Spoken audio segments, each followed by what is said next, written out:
Exactement, donc quand même, le mec est dans le dictionnaire et il peut te mettre un coup avec un Becherel, ou un Larousse et ça fait mal. L'idée, c'est d'apprendre à faire les choses, tout de suite. Tu vois, tu as une idée, boum, tu la mets en place. Je suis de retour à Lisbonne, ou plutôt à Amora, une petite, commune au sud de Lisbonne, C'est pas là où on fait des sauces. ce qu'on appelle un espace de co-living. C'est, comme tu dirais, un peu comme une une auberge de jeunesse, sauf que tu payes plus cher, voilà. C'est ça, tu sais, ils disent co-living, alors qu'en fait, ouais, bah, c'est une coloc, quoi. Je fais un bisou à ma maman qui nous a laissé un avis. Chaque lundi, Systemator vous délivre des retours d'expérience, de l'inspiration, des outils et des conseils pratiques pour aider les créatifs à développer leur art, leur productivité et leurs revenus. Vous venez d'activer le Systemator. Installez-vous confortablement dans votre nouvelle vie de créatif. Bienvenue dans Systemator, le podcast qui emprunte plusieurs voies pour trouver la bonne. C'est beau. C'est Seb de 112ventes.fr et Wesley de wesleyjoachim.com. Salut Wes. Yo, yo, yo, Seb, salut tout le monde. Ouais, c'est moi qui ai trouvé cette, magnifique, phrase d'accroche. Donc tu es poète maintenant, c'est ça? Reconversion. Écoute, c'est une des voies que j'emprunte. Quelle formation tu as fait pour faire ça?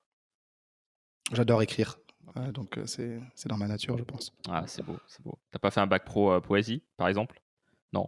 Ah non, Ok. Bon bah, on ne sait pas. Hein. option, Molière, Option Molière, wesh. Pardon. option Baudelaire, Pello. Ça commence bien. Ça commence bien. Alors aujourd'hui, on est de nouveau tous les deux, Wesley, toi et moi, c'est chouette. Aujourd'hui, on va parler du coup du fait de s'essayer à plusieurs activités pour trouver la bonne. C'est vrai que bah, c'est quelque chose qu'on a en commun, toi et moi, Wesley, c'est que on teste plein de trucs, on essaye, on s'amuse, on se plante et on recommence de nouvelles choses. Mais à chaque fois, on apprend des trucs. Et on avait envie de parler un petit peu de ça parce que bah, tu as souvent un peu ce côté face cachée de l'iceberg. Quand tu vois quelqu'un qui a réussi, tu vois, tu te dis ah ouais, le gars, il a vraiment percé, il déchire tout, il est sorti de nulle part. En fait, il n'est pas tant sorti de nulle part que ça, quoi. Si tu regardes souvent son parcours, c'est quand même assez rare que quelqu'un sorte du lot. Tu as certaines personnes qui ont un peu de chance, mais c'est quand même assez rare et faut pas trop se fier à ça. Et donc, c'est pour ça qu'on avait envie de parler un petit peu de ce sujet-là. Mais avant d'en parler, Wesley, il y a une autre voie que les gens peuvent prendre avant de revenir à celle-ci. Exactement, et cette voie, elle est très simple. Il suffit de se diriger, vers, Stitcher ou vers Apple, Podcast, et sur, ces applications, eh bien, nous avons une petite fiche, Systemator avec, déjà des premières évaluations, des étoiles, et je vous invite, très chaleureusement à aller, placer la vôtre afin de nous aider à suivre notre voie qui est celle de Systemator que nous forgeons, semaine après semaine. Exactement. Et je fais un bisou à ma maman qui nous a laissé un avis. Ah, c'est cool ça! Donc du coup voilà, c'est parfait. Donc n'hésitez pas à le faire. Moi, j'ai dû quand même lui rappeler, hein, j'avoue. Je lui ai dit: «Mais attends, tu vas pas laisser d'avis, c'est quoi ce délire? Ton propre fils, tu ne lui laisses pas l'avis sur Apple Podcast, quoi».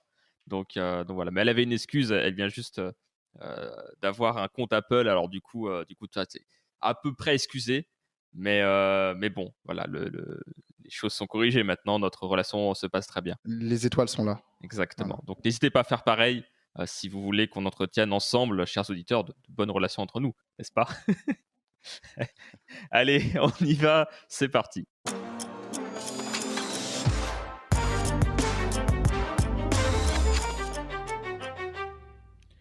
Alors, mon cher Wesley, aujourd'hui, on va parler de cette idée d'emprunter plein de voies pour finalement trouver le bon chemin. C'est un petit peu comme si tu partais, tu vas en forêt et que tu sais pas trop où tu vas, mais tu te dis: «Oh, ça devrait faire une boucle», mais qu'au final, bon, bah, tu perds quand même, ton chemin, il prend quand même toute la journée avant de revenir sur tes pieds, mais tu trouves quand même au final la bonne route pour revenir chez toi. C'est un petit peu l'idée, non? C'est un peu l'idée, mais j'en reparlerai un peu plus tard dans l'épisode. Il y a effectivement cette métaphore de se situer à la croisée de plusieurs chemins. La différence avec,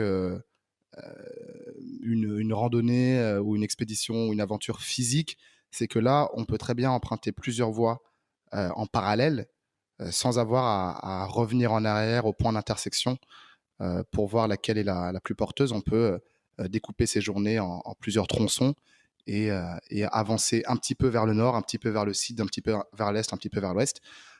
Effectivement, la différence avec, le fait d'avancer dans une seule direction, c'est qu'on va prendre plus de temps à aller vers chacune d'entre elles. En revanche, la contrepartie positive, c'est qu'on aura plus de chances, de percer dans l'une de ces voies. Et justement, ce podcast, effectivement, il m'est venu à l'idée parce que j'étais hier au téléphone avec, ou plutôt sur Messenger Call avec Sébastien, et on n'avait pas vraiment d'idée. On a un petit peu notre boîte à idées de podcast, d'épisodes pour Systemator. Et finalement, c'est dans cette difficulté, dans cette contrainte-là que j'ai trouvé l'idée du podcast du jour en me disant, mais en fait, Wesley, tu es exactement dans cette situation. Tu proposes des prestations en tant que freelance dans la rédaction web et le marketing de contenu, un peu de copywriting. Tu fais de la musique depuis 10 ans maintenant. Tu fais du podcasting, la preuve. Et au milieu de tout ça, eh bien, tu n'arrives pas à vraiment trouver la chose qui va vraiment te démarquer, qui va te permettre voilà, de vivre ta vie pleinement. Et pour l'instant, ça me va d'avoir toutes ces choses-là.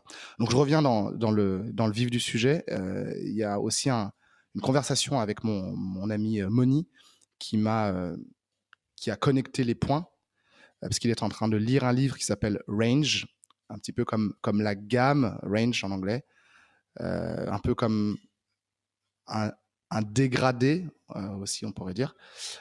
Et ce livre a été écrit par David Epstein. Et si tu veux, dans le livre, il remet en cause la théorie des 10 000 heures de Malcolm Gladwell.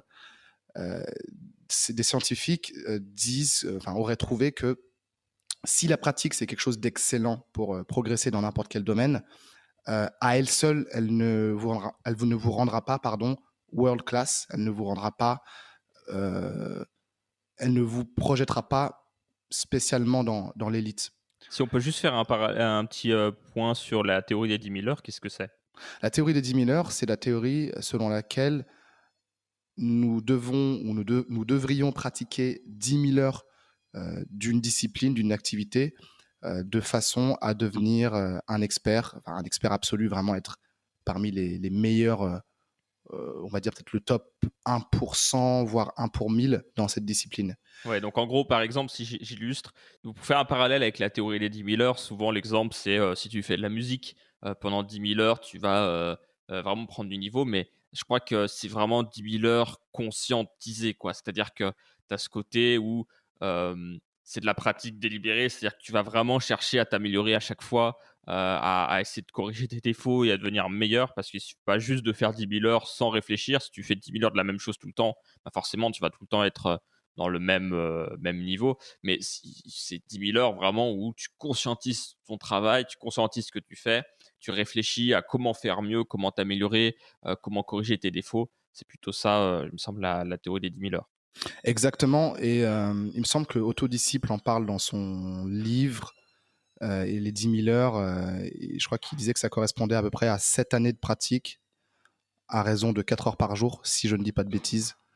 Mais c'est quand même voilà, un réel investissement dans une vie. Et j'ai envie de dire, on ne fait pas ça tous les jours. Une fois qu'on se lance dans quelque chose, voilà, c'est pour de bon. Et justement, cette théorie, elle est remise en cause parce que ce qui fait qu'on devient excellent dans quelque domaine que ce soit, ça peut avoir un rapport aussi avec, par exemple, notre capacité à apprendre rapidement cette discipline, les tenants et aboutissants de cette discipline. Ça peut être aussi lié à notre personnalité. Ça peut être lié à l'âge auquel on a commencé, au niveau d'intelligence, évidemment, etc., etc. Et justement, il y a d'excellents exemples qu'on peut donner. Et ce sont notamment ceux de grands sportifs que nous connaissons tous. Et j'ai envie de commencer par Roger Federer. Donc ouais, Roger Federer, sa mère l'a encouragé très jeune à tester une variété de sports. Il a commencé le tennis à l'âge de 3 ans, mais contrairement à d'autres, il ne s'est pas focalisé que là-dessus. Il a fait également du badminton, du basketball, du cricket, et il était fasciné de manière générale par les sports de balle. Et c'est que relativement tard qu'il a percé dans le tennis, à l'âge de 16-18 ans. Mais justement, ses compétences acquises dans d'autres sports de balle l'ont aidé à devenir qui il est aujourd'hui, quoi. C'est-à-dire le tennisman le plus titré du monde, ou un des plus titrés, je crois qu'il est coude à coude avec Rafael Nadal, qui justement est un autre très bon exemple. Lui qui a pratiqué le tennis et le football également lorsqu'il était jeune. Il y a un troisième exemple que j'ai trouvé là, juste avant le début de l'épisode, c'est celui de Zlatan Ibrahimovic. Zlatan, un des plus grands footballeurs, ou en tout cas un des plus célèbres de ces dernières années. Qui a créé le verbe zlataner. Exactement, donc quand même, le mec est dans le dictionnaire et il peut te mettre un coup avec un Becherel ou un Larousse, ça fait mal. Euh, et lui, c'était le taekwondo, ou peut-être le karaté, enfin un art martial. Je crois que c'est le taekwondo. Et c'est cet art martial-là qui lui a permis de se distinguer sur le terrain de football en sortant des gestes du pied venu de l'espace, littéralement. Il a marqué plusieurs buts comme ça en mettant des coups de pied type art martial, quoi, Hmm. qui n'était pas du tout académique par rapport à la manière dont on est censé taper dans la balle au football.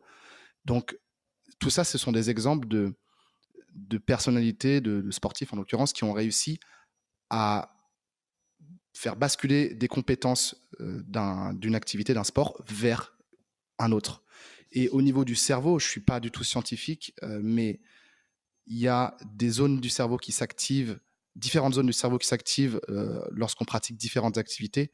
Et lorsqu'on pratique plusieurs choses en parallèle, eh bien, le cerveau va pouvoir faire des ponts entre ces différentes activités et ça va nous donner accès justement à des ressources parfois insoupçonnées. Pour faire un petit parallèle, moi qui, comme vous le savez, viens pas mal du milieu jeux vidéo et que j'ai beaucoup fréquenté ces milieux-là, dans ce qu'on appelle le sport électronique, donc les compétitions vraiment de jeux vidéo, tu retrouves souvent des personnes qui arrivent à un niveau professionnel ou semi-professionnel, la différence étant que le professionnel vit vraiment à 100% de compétition, alors que le semi-pro commence à gagner de l'argent, mais c'est pas son activité principale. Et souvent, en fait, ce qu'on constate, c'est que les très très bons joueurs arrivent à passer d'un jeu à l'autre et à garder leur niveau. Tu as l'impression qu'ils ont compris quelque chose, une façon de faire, une façon de fonctionner, qu'ils peuvent appliquer après sur d'autres domaines de compétences. Et même si on peut aller plus loin, tu avais un jeu qui s'appelait StarCraft, où en gros, quand tu vois les gens jouer, tu as l'impression qu'ils font du piano, quoi. Ils déplacent leurs doigts sur le clavier, mais d'une manière absolument incroyable. Ils ont énormément ils arrivent à faire énormément d'actions par minute. Et en fait, ces gens-là se retrouvent être d'excellents traders. En tout cas, peuvent avoir des super postes dans la finance parce qu'ils sont capables de prendre des décisions de manière très très rapide. Parce que sur un jeu comme Mhm. StarCraft, à la seconde près, si tu prends la mauvaise décision, en gros, c'est des combats. En gros, tu as des unités, donc tu as une sorte d'armée que tu vas créer, tu vas créer certaines unités et tu dois aller battre l'armée en face. Et le moindre erreur sur une décision à prendre, est-ce que tu vas à droite, à gauche, est-ce que tu montes sur la colline pour essayer de prendre l'adversaire par surprise, eh ben, elle peut te faire perdre la partie, quoi. Et donc, du coup, ils ont développé vraiment une ils ont développé vraiment une compétence forte en termes de prise de décision rapide. Et du coup, ça leur fait vraiment un, un atout dans certains milieux professionnels. Ouais, l'art de prendre des micro-décisions très rapidement. Mm. Et de savoir analyser une situation. C'est très intéressant. Yes, yes. Alors effectivement, je pense que c'est davantage valable. Je pense qu'il y a des activités qui, entre elles, ont des ponts qui sont assez évidents, comme les exemples qu'on est en train de donner. Enfin, évident, pas évident au premier abord, mais où on remarque en tout cas un motif. On se dit, ah, les gens qui sont bons dans tel jeu vidéo ou à tel sport seront avantagés dans tel autre domaine. Ouais, ça paraît logique. Tu te dis, ah oui, d'accord, ils ont développé telle compétence. Et en fait, c'est logique de te dire, ah ouais, ok, oui, maintenant que tu me le dis, c'est vrai que j'avais pas fait gaffe, mais ça paraît logique, quoi. Ouais, donc comme on peut le voir, il y a des ponts entre plusieurs domaines d'activité qui sont évidents et d'autres qui le sont beaucoup moins et qui pourtant ont réellement leur importance. C'est vraiment fascinant à observer tout ça. Et effectivement, lorsque j'ai parlé de ça avec Moni, encore une fois, disclaimer, je n'ai pas lu ce livre, mais je suis sûr qu'il est intéressant. Et lorsque je me suis posé la question vis-à-vis de ma vie, parce que ça reste quand même la référence numéro un que j'ai, comme nous avons tous, hein, chacun sa vie, je me dis que c'est OK de ne pas trouver sa voie immédiatement, parce que nous sommes des êtres pluriels et que nous ne sommes pas faits pour une seule chose. Tu vois, Roger Federer, il n'est pas né juste pour jouer au tennis. Ça reste un être humain avant d'être un tennisman. Et c'est valable pour n'importe quelle personne. Sa vie va pas se résumer forcément à ça. Il va très bien faire une bonne carrière dans le tennis. Peut-être qu'après, il fera autre chose sur lequel il sera tout aussi bon, ou au contraire, qui sera peut-être bon, mais sans s'illustrer, ou alors sans que ce soit quelque chose qui soit médiatisé. En fait, on ne sait pas, parce que la vie est assez longue, quoi. Exactement. Effectivement, on a des personnalités, enfin des gens qui deviennent des personnalités dans certains domaines parce qu'ils ont réussi à devenir maîtres dans cet art-là. Et on les connaît sous cet angle-là, mais encore une fois, ces personnes-là sont aussi des pères ou des mères, des frères, des sœurs, des fils, des filles, des collègues de travail, effectivement, peut-être des businessmen ou businesswomen plus tard, euh, etc., etc., quoi. Et ça m'a rassuré finalement de voir tout ça.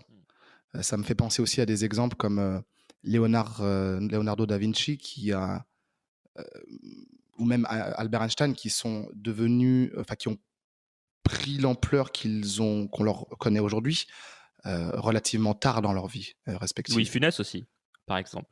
Louis de Funès Exemple aussi, très ouais. intéressant, qui est Morgan Freeman devenu aussi. très connu, et qui a eu une très belle fin de carrière en finale. C'est vrai que si tu tapes photo de Louis de Funès jeune, je sais pas si tu en trouves beaucoup, quoi. Bah, je crois qu'il a vraiment percé à la fin, quoi. Donc, enfin, à la fin. Il a percé dans le cercueil, quoi. Il a percé le C'est cercueil, horrible, le hein. gars, direct. Coupé. Non, mais On fera un podcast en anglais en son honneur. exactement. Mais non, mais du coup, c'est vrai que ouais, il a eu vraiment un cas où ouais, il a développé un peu il s'est développé vraiment à la fin de sa carrière, il s'est fait connaître vraiment à la fin de sa carrière. Et du coup, tu disais Morgan Freeman aussi, du coup. Ouais, Morgan Freeman, je crois qu'il est. Ouais, faudrait aller voir sur Wikipédia, mais je crois il avait au moins la quarantaine, je dirais, quand il a vraiment commencé à percer dans le cinéma, quoi. Ça veut pas dire qu'il a commencé le cinéma tard, mais ça lui a pris beaucoup de temps avant de devenir la figure que c'est. Et ce qui est rassurant, c'est de se dire que il y a une place pour, il y a une place pour tous. Alors, je vais pas dire qu'il y a une place pour tous absolument, c'est-à-dire que tout le monde a le potentiel de faire quelque chose dans un domaine d'activité. Voilà, comme ça, je me mouille pas trop. En revanche, la sélection, elle reste quand même par définition une sélection, c'est-à-dire qu'il y a un filtre et que tout le monde ne va pas, en l'occurrence, devenir quelqu'un de notable forcément dans un domaine connu. Mais voilà, on a besoin d'acteurs qui ont 80 ans, comme c'est le cas de Morgan Freeman, comme on a besoin d'acteurs qui sont très jeunes.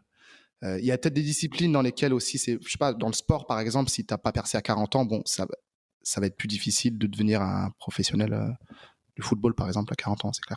Il y a en parallèle aussi que j'avais vu une fois qui est intéressant, c'est quand tu prends par exemple les présidents américains, ou même français d'ailleurs maintenant.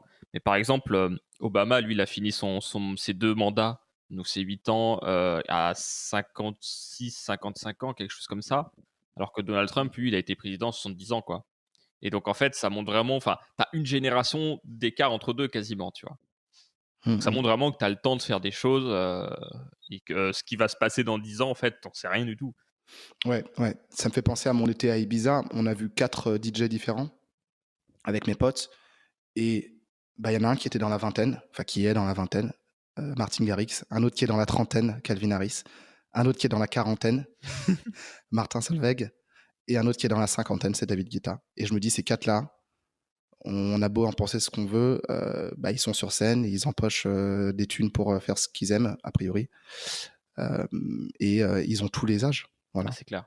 C'est clair. Donc c'est quand même, je trouve que c'est rassurant quand tu te dis ça. C'est un petit peu ce dont nous parlait Sébastien dans l'épisode précédent. Je vous invite à l'écouter si vous ne l'avez pas fait, où il nous parlait un peu de ce concept de se projeter à 100 ans. Rappelle-toi, où au final, même si on va pas jusqu'à 100 ans, même à 10 ans, on peut faire énormément de choses. Et en 10 ans, on a le temps vraiment de changer sa vie, d'apprendre un tout autre domaine, et devenir bon dedans, quoi. Yes. Du coup, par rapport à toi, Wesley, qu'est-ce que tu observes, toi? Comment est-ce que tu gères un petit peu ça dans ton quotidien? De se dire un peu, bah voilà, j'ai emprunté plein de voies. Qu'est-ce que tu en retires aujourd'hui? Comment toi, tu arrives à te projeter? Et si tu n'arrives pas à te projeter, comment tu fais? Alors, c'est vrai que ce podcast, je dois te remercier pour ça, Sébastien, premièrement, parce que c'est en partie le fruit aussi d'une conversation qu'on a eue hier. et dans laquelle tu me disais que c'est le moment de me lancer dans quelque chose et d'y croire et de vraiment faire et de créer ce que j'ai envie de voir dans ce monde. Et ce que j'ai observé, c'est qu'aujourd'hui, tu vois, j'ai 30 ans, j'ai déjà lancé 2 podcasts, une chaîne YouTube. Alors, chaîne YouTube, comment dire, à part entière. Après, les podcasts sont aussi sur YouTube. Je crée de la musique depuis 10 ans. Je crée et rédige du contenu web depuis environ 10 ans aussi. Et pourtant, j'ai percé dans aucune de ces voies, mais je me dis que c'est totalement OK d'en être là aujourd'hui. Et finalement, la pire chose, c'est de se retrouver bloqué à prendre des soi-disant décisions et de se forcer à aller dans une voie, alors que toutes ces choses-là, euh, elles m'apportent. Tu vois, je sais pas si j'en ai besoin de manière vitale. Je sais que par exemple la musique, c'est quelque chose que j'ai envie de continuer à faire autant que possible, même si c'est 1 heure par semaine. Le fait de créer du contenu de manière générale, et effectivement, il y a des connecteurs entre ces choses-là. Et finalement, l'idée centrale de ce podcast, c'est la question tout simplement de l'énergie et de la vitalité. Et quand je dis vitalité, c'est aussi dans le sens la vie qui nous anime à un niveau davantage spirituel, tu vois. Je parle pas juste de la vitalité physique. Et finalement, plus on fait de choses, alors ça ne veut pas dire, encore une fois, faire 14 heures d'activité par jour, mais plus on fait de choses qui nous enthousiasment et qui nous boostent et qui nous enthousiasment, je l'ai dit déjà, bref, euh, plus ça va être facile de convertir cette énergie dans d'autres activités, dans d'autres disciplines. Et plutôt que de se retrouver bloqué dans un dilemme à la croisée de plusieurs chemins, eh bien, pourquoi est-ce qu'on ne serait pas plutôt dans une posture, dans une attitude de se dire, OK, je vais contacter telle personne dans la musique, je vais contacter tel prospect dans la rédaction web, je vais aussi enregistrer un podcast, parce que après tout, pourquoi pas, et je me sens bien quand je le fais. Et rien ne m'empêche de faire ces choses-là, les unes après les autres dans la journée. Parce que je vais pouvoir semer des graines justement sur chacun de ces chemins et voir lesquels vont germer ensuite. Mmh. Ouais, je pense que le web aussi nous permet davantage de faire ça, quoi. Bah, c'est clair, puisqu'en fait, tu peux accéder à beaucoup de gens, n'importe qui, en fait, sur Internet, tu peux lui parler, même des gens connus. Euh, mais en plus de ça, tu peux apprendre, tu vois des gens qui font, ça te donne des idées, ça te permet d'ouvrir l'esprit là-dessus. Hum, hum, C'est hum. euh, c'est très intéressant de ce niveau-là. Et puis, en fait, je pense qu'il faut. C'est vrai qu'on a tendance à dire par facilité, aujourd'hui, si tu veux bien réussir dans la vie, il faut que tu sois spécialisé dans un domaine. Et en même temps, à l'inverse, on te dit, ça t'entend aussi, ouais, mais aujourd'hui, il faut savoir faire plein de choses et plein de métiers en même temps, être un peu Hum, hum, autonome, hum. multicasquette, etc. Et tu es en mode, ouais, attends, faut que je me spécialise ou faut que je sois un couteau suisse, quoi, tu vois. Et en fait, je pense que la vérité, et qui est difficile aussi effectivement, certains temps avant de bien l'assimiler, c'est que, bah ouais, en fait, il y a vraiment une part de chaos là-dedans. Et il faut, ce chaos fait partie de l'apprentissage, en fait. C'est que au début, l'une des meilleures façons de savoir ce que tu veux faire, c'est de le faire, quoi. C'est de te dire, bah, si j'y vais à fond. Et puis, Exactement. en fait, si tu te rends compte que ça te fait chier, bah, t'arrêtes, quoi, tu vois, clairement. C'est la meilleure façon vraiment d'être confronté terre à terre sur le terrain et de vivre ce quotidien. Parce qu'on a vite fait de partir un peu dans des délires. Prenons l'exemple de la musique, des gens qui voudraient devenir super connus et super célèbres dans la musique. Je parle pas forcément de toi, Wesley, là-dessus, mais on va dire quelqu'un, tu vois, imagine quelqu'un qui se lance un peu dans ce domaine-là et qui dit, ouais, moi j'ai envie de faire euh, toutes les scènes, j'ai envie d'être tout le temps sur scène et tout, j'ai envie de faire plein de CD, que les gens m'acclament, etc. Vraiment devenir la rockstar du moment.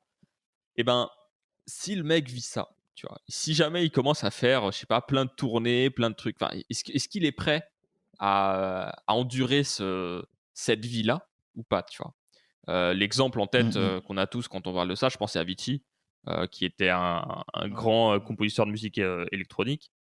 Et il y a un film sur Netflix qui est assez terrible, où il montre un peu sa vie. En fait, le gars, il a enchaîné, je sais pas, un truc genre 600 à 900 scènes, je crois, en Je crois que c'est 813, très exactement, 2 ans, 3 ans.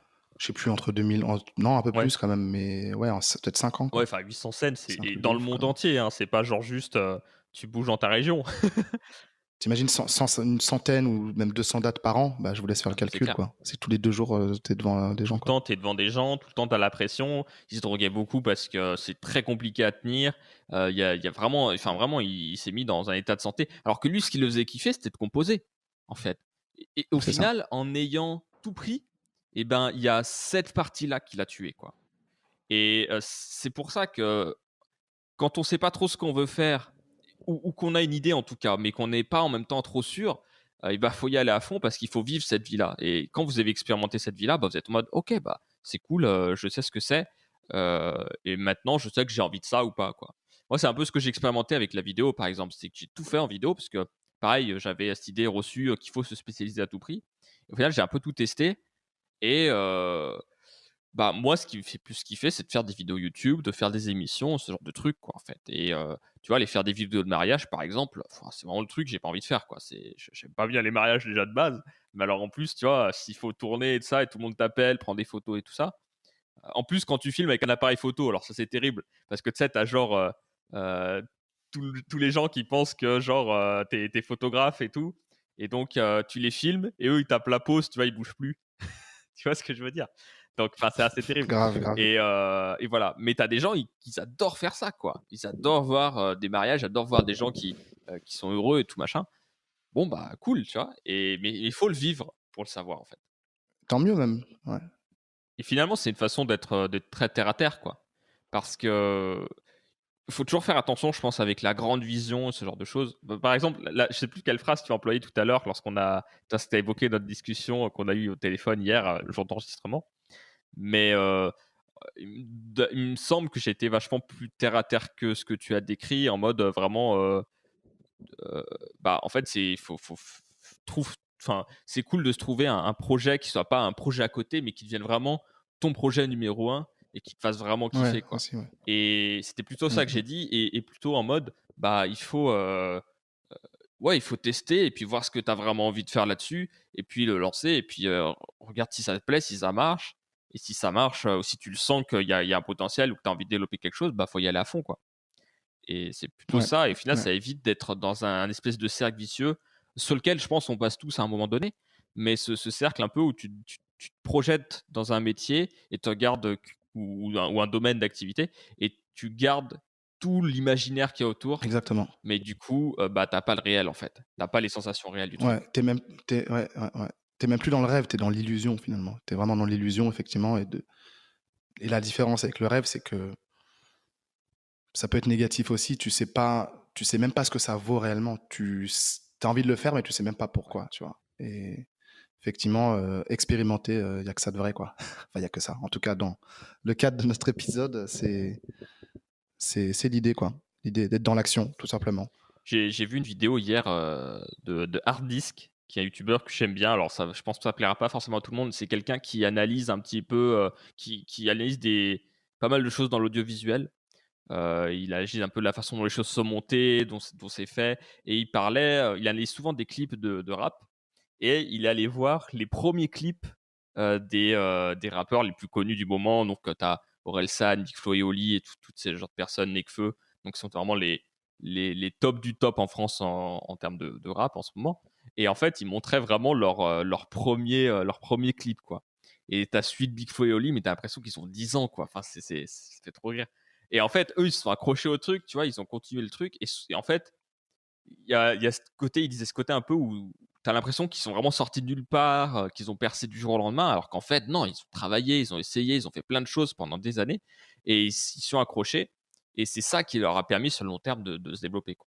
Ouais, c'est le fameux 10-year overnight success, c'est-à-dire le succès du jour au lendemain, mais qui en réalité a pris 10 ans. Sauf que il y a 9 ans, 3/4 qu'on voit pas, quoi. C'est ça exactement. Donc, euh, donc voilà, et puis ils ont certainement pas fait que ça non plus. Ouais. Ouais, ça me fait penser aussi à la préparation de cet épisode, tout simplement. L'idée, c'est d'apprendre à faire les choses tout de suite. Tu vois, tu as une idée, boum, tu la mets en place. Moi, ça m'a pris peut-être 30 minutes à le préparer, à peine. Et, et ce qui est bien lorsqu'on est dans cette posture, c'est que l'énergie, elle ne stagne pas. L'énergie, elle ne stagne pas, elle est tout de suite utilisée. Plutôt que de rester dans sa tête à effectivement gamberger, se demander, OK, comment est-ce que je vais faire ça, machin. Alors qu'on peut déjà faire un pas. Et hier, moi, j'ai fait plusieurs petits pas comme ça. J'ai contacté un mec qui a une chaîne YouTube de 300 000 abonnés.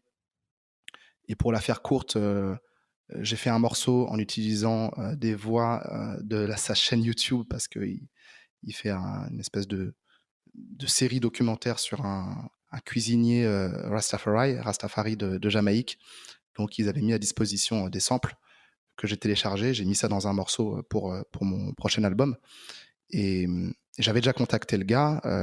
Tu vois, je participe à leur Patreon, c'est-à-dire que je leur donne $5 par mois pour que leur chaîne se développe. Et j'ai un contact qui est intéressant. Et ben, boum, je lui envoie ce que j'ai fait. Je sais pas si le mec va répondre, si ça va lui plaire ou quoi. Mais même si le morceau n'est pas terminé, même si le projet il n'est pas totalement fini graphiquement, tout c'est pas totalement abouti, je fais ce pas vers cette personne, tu vois. De la même manière, je suis tombé sur la chaîne YouTube d'un mec, d'un Français que j'ai rencontré ici à Lisbonne. Et, et ce gars-là, il se trouve qu'il a une chaîne YouTube sur l'investissement financier sur les plateformes, notamment peer-to-peer. En gros, tu places ton argent et voilà, tu gagnes des intérêts et ton argent travaille quoi, pendant plusieurs années. Et ça m'intéresse de me lancer là-dedans. Donc, je l'ai tout simplement contacté. Je lui ai dit, est-ce qu'on peut se voir à Lisbonne? Ta chaîne est cool. Et voilà, on est lancé, quoi. Je peux donner un autre exemple aussi. C'est en ce moment ma recherche de clients et plein d'idées qui me viennent en tête. C'est pourquoi est-ce que je relirais pas, par exemple, le podcast que je commence à savoir faire avec la création de contenu pour certains clients et aller les voir en leur disant est-ce que voilà, on pourrait lancer un podcast pour parler de vos produits-services, de votre marché et démontrer votre expertise à votre audience. Et voilà, simplement agir là-dedans, quoi. C'est intéressant parce qu'au final, tu peux avoir effectivement cette stratégie où tu lances plein de bouteilles à la mer en quelque sorte. C'est-à-dire que tu vas prendre plein de petits engagements avec plein de personnes, mais pas des Mm. trucs trop lourds, quoi. Tu vois, genre, par Exactement. exemple, pour un podcast avec un client, tu peux te dire, bah, ok, on en fait une dizaine, tu prends qu'un seul client pour tester ça, tu en fais une dizaine, tu vois si ça marche, tu vois si ça te plaît, et puis bah voilà, l'engagement est pas trop lourd, tu t'engages pas sur 3 ans avec quelqu'un et tout, C'est ça. tu commences pas à chercher 10 clients d'un coup, mais tu as fait un petit pas, et tu peux faire plein de petits pas dans plein de directions différentes. C'est beaucoup plus facile de rebrousser chemin quand tu as fait 3 pas que quand tu en as fait 150, tu vois. Ça va te Exactement. prendre beaucoup moins de temps et ça va frustrer moins de gens, etc. Donc c'est quand même intéressant comme approche. Ouais, de faire du micro-testing, des essais comme ça à petite échelle, effectivement, qui sont peu engageants, mais qui peuvent rapporter gros. Pas forcément tout de suite, mais qui effectivement peuvent porter leurs fruits. Et c'est marrant parce qu'en étant dans cette posture d'homme dans l'action, eh bien, j'ai eu des retours sur LinkedIn de la part d'une agence de rédaction web et de copywriting. Donc, tu vois, super intéressant, affaire à suivre. Et j'ai reçu également un mail sur Gmail, sur ma boîte, de la part d'une entreprise qui recherche un expert en rédaction SEO. Et juste parce que dans mon réseau, je connais une fille, une ancienne collègue, qui a déjà bossé avec eux et qui m'a recommandé apparemment. Alors ça n'a rien à voir avec mes recherches et c'est peut-être absolument le hasard, même si je pense pas croire au hasard. Mais lorsqu'on commence à s'animer, à bouger, il se passe des choses. Il se passe des choses. Et ensuite, on ajuste, quoi. C'est clair. J'avais perdu ça, je pense, dans ma vie, avec cet été où je suis resté, je pense, dans des eaux stagnantes. Ouais, mais ça c'est normal, hein. De toute façon, l'été, c'est toujours le moment, tu sais, la rentrée, ça porte bien son nom, quoi. Tu sais, c'est le moment où tout le monde se réveille, tout le monde est en mode: «Ah et tout, faut que je fasse tous les trucs urgents que j'ai pas fait pendant 2 mois». Et puis, voilà, quoi, on a encore un peu la tête au soleil. Donc, voilà, hein, c'est Exactement. Donc voilà, j'espère que toi qui nous écoutes, ça peut, ou vous qui nous écoutez, je sais jamais si je dois tutoyer ou vous voyez, mais je vais parler à tout le groupe, ce sera plus simple. Si ça vous apporte des éléments de réponse par rapport à votre vie, à ce que vous souhaitez mettre en place, entreprendre. Mais voilà, continuer à avancer et tenter des choses, mettre en place des actions plutôt que rester à stratégiser au bord de la piscine, quoi. C'est important de se jeter à l'eau et de voir si elle est bonne. Exactement. Par exemple, comme action, vous pourriez aller nous mettre une évaluation sur Apple Podcast à 5 étoiles et mettre un commentaire, pourquoi pas, nous les lirons dans des prochains épisodes. Donc allez-y, faites-le, ça ne coûte rien, ça nous aide énormément. C'est une façon de nous renvoyer de l'amour mutuellement. Voilà, c'est beau. Mais quelle transition! Ah, mais on devient expert, moi, je trouve. Allez, on va passer au truc de la semaine, mais avant tout, générique.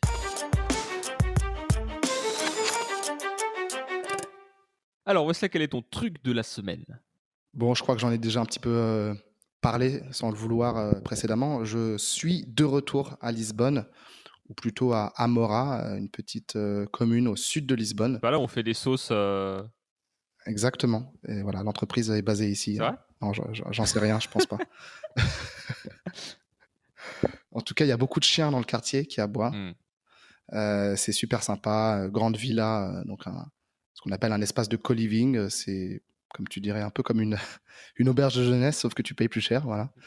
Euh, C'est ça, tu sais, ils disent co-living, non. alors qu'en fait, ouais, bah, c'est une coloc, quoi. Ouais, en fait, c'est une grande coloc, mais avec quand même des espaces aménagés pour bosser, pour les gens comme moi. Et c'est super motivant voilà, d'avoir 30 degrés, le soleil du sud de l'Europe, une grande piscine, l'océan à côté, des animaux de compagnie, un chat, deux chats, un chien. Voilà, content d'être à nouveau dans le bain. C'est vraiment un endroit paradisiaque. On était allé l'année dernière, hein, c'est au même endroit, il me semble. C'est pas très loin, ouais, on avait vu le coucher de soleil, effectivement. Là, c'est un peu plus dans les terres quand même. On est quand même à 10 minutes en voiture de la plage. Ah, ok, d'accord. Ouais, je pensais que c'était sur la Mais plage carrément, mais ouais, moi aussi bon, je bah, pensais, mais en c'est fait, c'est moins bien. en fait, Parfait, du coup, tu as la piscine quand même, donc c'est cool. Si tu as la flemme de prendre la voiture, tu peux quand même te baigner. carrément, Mais ouais, c'est carrément. vraiment un endroit paradisiaque. On vous le conseille vraiment si si vous allez dans le coin.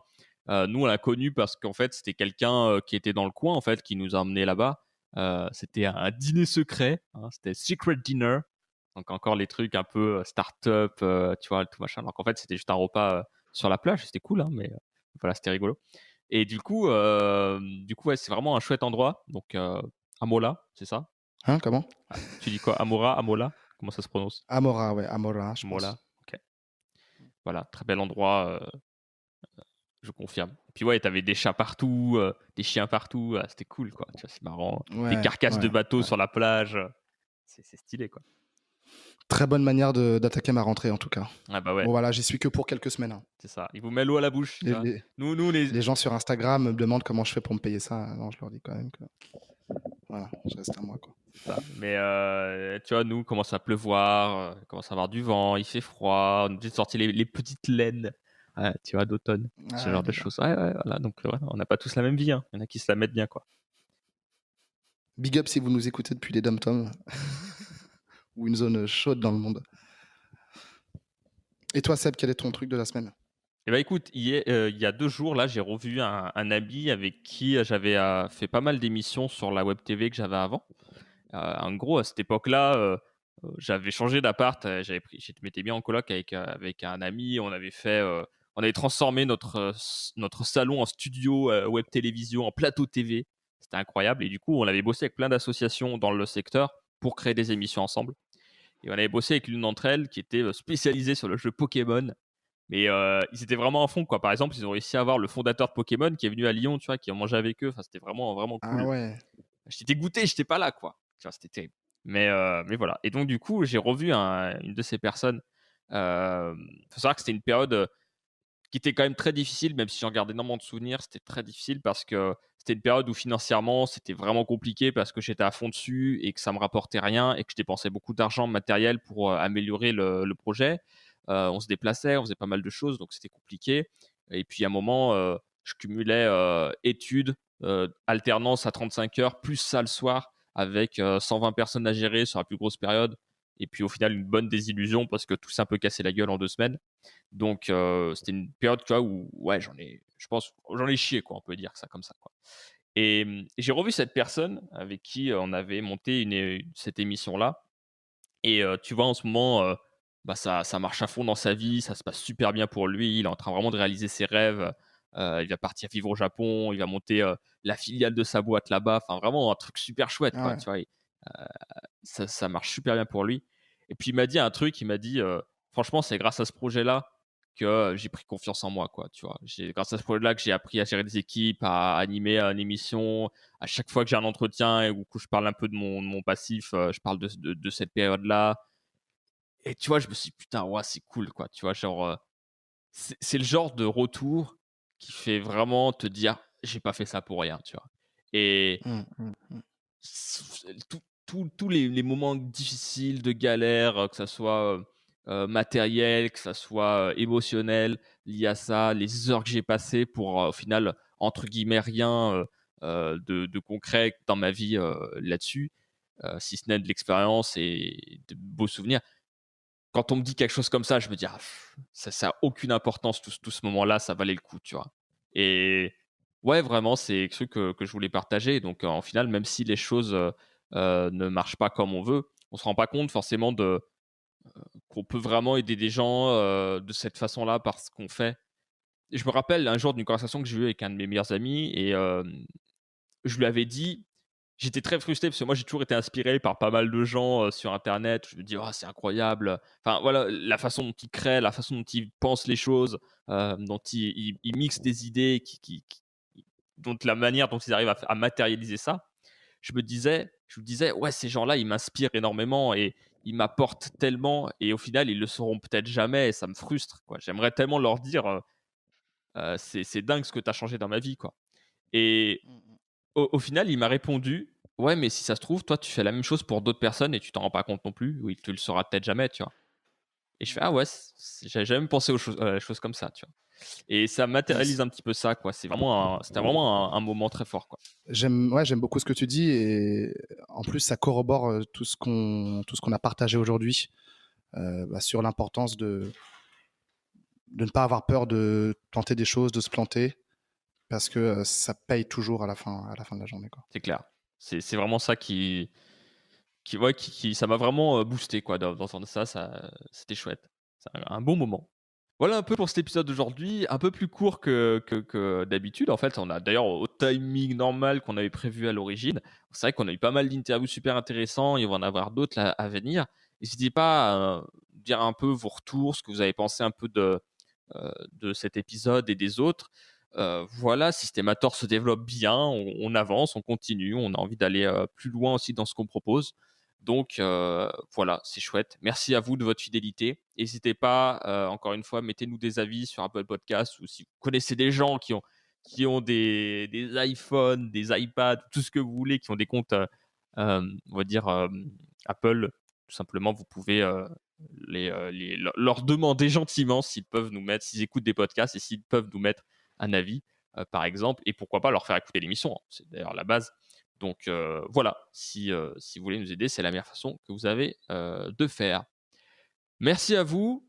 On se dit à très bientôt, Wesley. À la semaine prochaine. À très bientôt Seb et merci à vous, pour votre écoute et votre attention. Ciao, ciao. Ciao, ciao.